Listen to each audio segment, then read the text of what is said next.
જે અત્યારે હાલ સિસ્ટમ સક્રિય થઈ છે તેની સીધી જ અસર ગુજરાતના દરિયાકાંઠાના વિસ્તારોને ખાસ કરીને સૌરાષ્ટ્રના જિલ્લાઓમાં વધારે થઈ રહી છે। આજે વિંડીના માધ્યમથી સમજવાનો પ્રયત્ન કરીશું કયા એવા જિલ્લાઓ છે કે જ્યાં રેડ એલર્ટ આપવામાં આવ્યું છે, તેની સાથે કયા એવા જિલ્લાઓ છે કે જ્યાં અતિ ભારે વરસાદ પડી શકે છે। નમસ્કાર, હું હંસિની અને તમે જોઈ રહ્યા છો નિર્ભય ન્યૂઝ। ગુજરાતમાં વરસાદી રાઉન્ડની શરૂઆત થઈ ગઈ છે। આપણે જોયું હતું કે આજે વરસાદી રાઉન્ડ છે તે 16 તારીખે શરૂ થયો હતો અને ખાસ કરીને આ વરસાદી રાઉન્ડ આગામી દિવસ એટલે કે 24 તારીખે પૂરો થવાનો છે। સૌથી પહેલા તો આજના દિવસના વરસાદને સમજવાનો પ્રયત્ન કરીએ વિંડીના માધ્યમથી। 9 વાગ્યાની આસપાસની જો વાત કરવામાં આવે તો ખાસ કરીને સૌરાષ્ટ્ર બાજુના જે આ જિલ્લાઓ છે ત્યાં વધારે વરસાદ જોવા મળી રહ્યો છે। ખાસ કરીને જામનગરમાં ભારે વરસાદ પડી શકે છે, રાજકોટ છે, તેની સાથે જૂનાગઢ છે, અમરેલી, જસદણ, બોટાદ, ચોટીલા, સુરેન્દ્રનગર છે, તેની સાથે કુડા છે, વિરમગામમાં અને અમદાવાદમાં વરસાદ નથી, પરંતુ ક્યાંક આગામી સમયમાં પડી શકે છે એવી શક્યતા છે।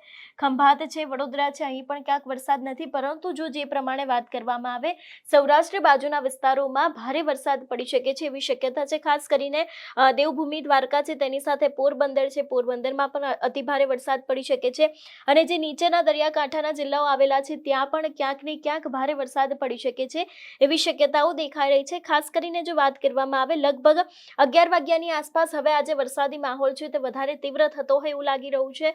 સુરેન્દ્રનગર અને બોટાદની આસપાસના જેટલા પણ વિસ્તારો છે ત્યાં ક્યાંક યલો એલર્ટ આપવામાં આવ્યું છે, એટલે કે ભારે વરસાદ પડી શકે છે એવી શક્યતાઓ 11 વાગ્યાની આસપાસ દેખાઈ રહી છે। ખાસ કરીને જે સવારના સમયે મધ્ય ગુજરાતમાં વરસાદ નહોતો દેખાતો, હવે મધ્ય ગુજરાતમાં અમદાવાદ છે, તેની સાથે ધોળકા છે, વિરમગામ છે, અહીં ક્યાંક વરસાદ પડી શકે છે। ખાસ કરીને વડોદરા છે, બોડેલી છે, તેની સાથે જે રાજપીપળા, ભરૂચ છે, ત્યાં પણ ક્યાંક સુરતમાં પણ વરસાદ પડી શકે છે એવી શક્યતાઓ અત્યારે હાલ પૂરતી જોવા મળી રહી છે। એ બાદની જો વાત કરવામાં આવે લગભગ 1 વાગ્યાની આસપાસ ગુજરાતમાં અતિ ભારે વરસાદ પડી શકે છે એવી શક્યતાઓ છે। ખાસ કરીને સૌરાષ્ટ્ર બાજુથી સમજવાની શરૂઆત કરીએ। સૌરાષ્ટ્રમાં જામનગર છે, તેની સાથે રાજકોટ છે, ગોંડલ છે, જસદણ, અમરેલી, જૂનાગઢ અને ખાસ કરીને ઉના અને મહુવા જે ભાવનગર પાસે આવેલા વિસ્તારો છે, અહીં ક્યાંક અતિ ભારે વરસાદ પડી શકે છે એવી શક્યતાઓ છે। ખાસ કરીને ચોટીલા અને સુરેન્દ્રનગરની આસપાસના વિસ્તારો છે ત્યાં પણ ક્યાંક રેડ એલર્ટ આપવામાં આવ્યું છે અને જો વાત કરવામાં આવે મધ્ય ગુજરાતની તો અમદાવાદમાં પણ અતિ ભારે વરસાદ પડી શકે છે એવી શક્યતાઓ છે।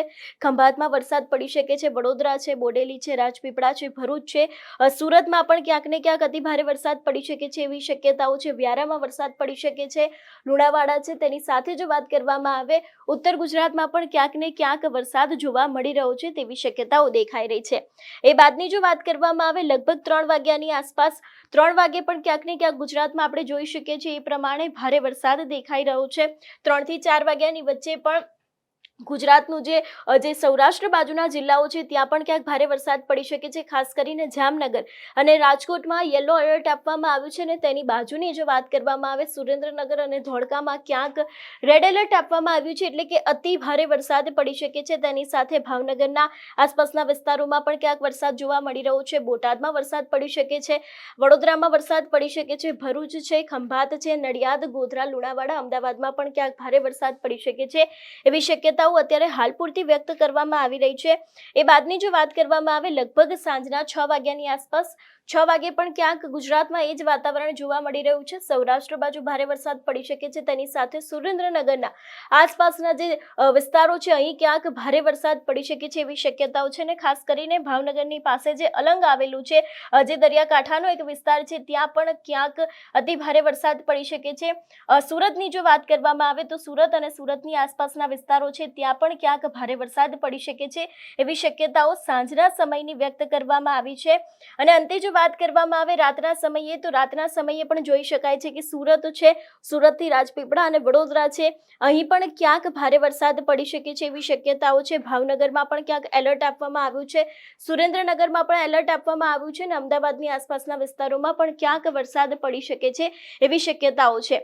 જે પ્રમાણે મેં આગળ વાત કરી એ પ્રમાણે વરસાદી રાઉન્ડ આવવાનો છે નવો, પરંતુ અત્યારે હાલ જે વરસાદનો રાઉન્ડ ચાલી રહ્યો છે તે 24 તારીખે પૂર્ણ થવાનો છે અને આ જ રાઉન્ડની અંદર જે સિસ્ટમ સક્રિય થઈ છે તેની સીધી જ અસર ગુજરાતના સૌરાષ્ટ્રના જિલ્લાઓમાં વધારે પડી રહી છે અને તેની સાથે જે દરિયાકાંઠાના વિસ્તારો આવેલા છે ત્યાં પણ ક્યાંક આની ભારે અસર જોવા મળી રહી છે। હવામાન નિષ્ણાંત પરેશ ગોસ્વામીનું આ વિષયને લઈને શું માનવું છે અને આગામી દિવસોમાં ક્યાં ભારે વરસાદ પડશે તે વિષયને લઈને તેમને શું કહ્યું, સાંભળીએ। સિસ્ટમની વાત કરવાની છે એ સિસ્ટમ અત્યારે જે બંગાળની ખાડીની સિસ્ટમ આવી રહી છે એ અત્યારે મધ્યપ્રદેશ ઉપર પહોંચી ચૂકી છે. એના આઉટર ક્લાઉડ છે એ ગુજરાત ઉપરથી અત્યારે પસાર થઈ રહ્યા છે, જેને કારણે 2 દિવસથી વરસાદ પણ પડી રહ્યો છે. પણ આ સિસ્ટમ છે એ અત્યારે લો પ્રેશરમાં પરિવર્તિત થઈ છે. એટલે જે સિસ્ટમ છે એ મહારાષ્ટ્ર પહોંચી અને લો પ્રેશર બનવાનું હતું એ થોડીક વહેલી મધ્યપ્રદેશ ઉપર પહોંચીને લો પ્રેશર બની ગયું છે. એટલે આ લો પ્રેશર છે એ હવે ધીમે ધીમે ઉત્તર પશ્ચિમ દિશામાં આગળ વધી રહ્યું છે. ખાસ કરીને મહારાષ્ટ્ર નજીક પહોંચે એટલે હજુ પણ આ લો પ્રેશર મજબૂત બનીને વેલમાર્ક લો પ્રેશર બનશે. એટલે ખાસ કરીને આવનારા 2 દિવસ છે જેમાં 19-20 તારીખની અંદર મુંબઈથી ખૂબ ખરાબ સમાચાર આવી શકે છે. મુંબઈની અંદર ભારેથી અતિ ભારે અને અતિ તીવ્ર વરસાદ જોવા મળે તેવી શક્યતાઓ છે. મુંબઈના દ્રશ્ય છે એ લગભગ આવનારા 2 દિવસની અંદર ગુજરાતના અને દેશના સમાચારોની અંદર મુખ્ય હેડલાઇન બની શકે એવા સમાચારો હોઈ શકે છે. એટલે મુંબઈવાસીઓએ ખાસ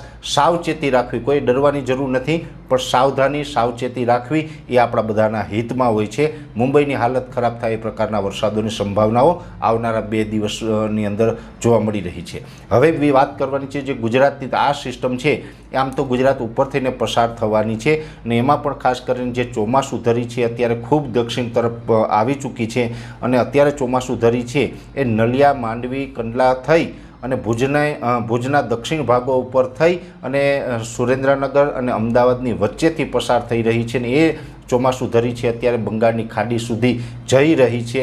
એટલે ઘણા સમય પછી આવો સંયોગ બન્યો છે. આ વધુ વરસાદ માટેનો સંયોગ ગણી શકાય છે. એટલે આ સિસ્ટમ છે એ દક્ષિણ ગુજરાત અને સૌરાષ્ટ્ર ઉપર થઈને પસાર થશે. એટલે ખાસ કરીને જે પ્રકારે વરસાદો પડવાના છે એની વાત કરવા જઈએ તો દક્ષિણ ગુજરાતની અંદર પણ લગભગ અતિ ભારે વરસાદ પડશે. એ સુરત, વલસાડ, નવસારી, વાપી, બિલીમોરા અને ડાંગ જેવા વિસ્તારો છે ત્યાં 12 થી 15 ઇંચ વરસાદ પણ પડી શકે.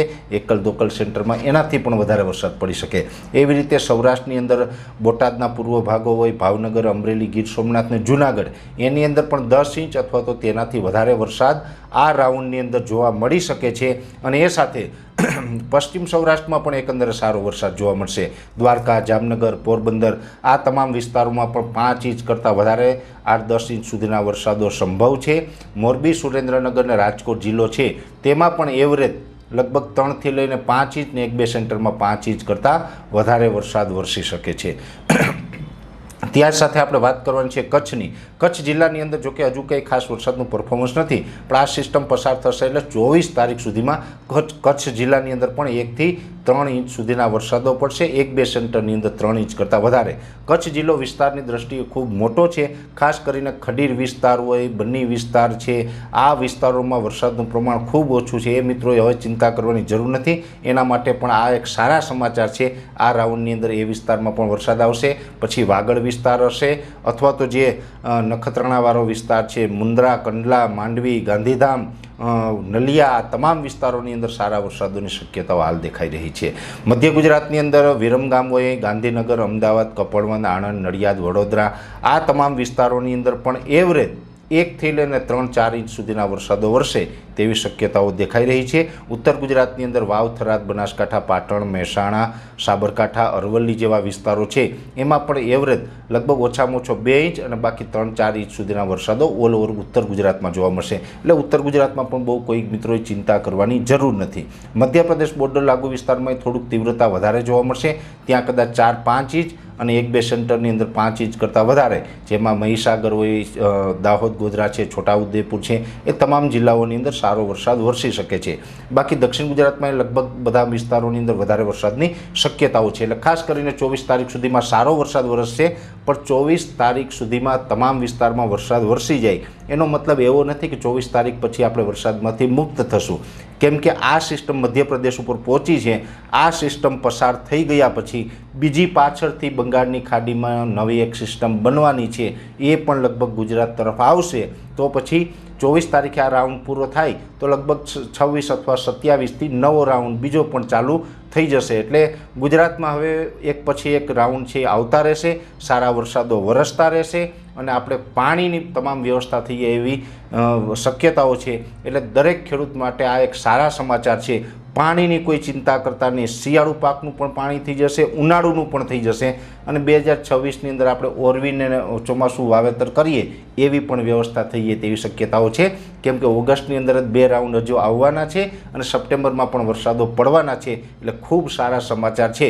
જે મિત્રોને અત્યારે વરસાદ નથી એ મિત્રો ચિંતા કરતા નહીં, 24 તારીખ સુધીમાં બધા જનો વારો આવી જાય તેવી શક્યતાઓ છે. કેમ કે આ વરસાદી રાઉન્ડ છે એ 1-2 સેન્ટરની અંદર નથી, સાર્વત્રિક રાઉન્ડ છે. તમારું શું માનવું છે આ વિષયને લઈને અમને કમેન્ટ કરીને ચોક્કસથી જણાવજો. તેની સાથે અમારી ચેનલ નિર્ભય ન્યૂઝને લાઇક, શેર અને સબસ્ક્રાઇબ કરવાનું ભૂલશો નહીં. નમસ્કાર.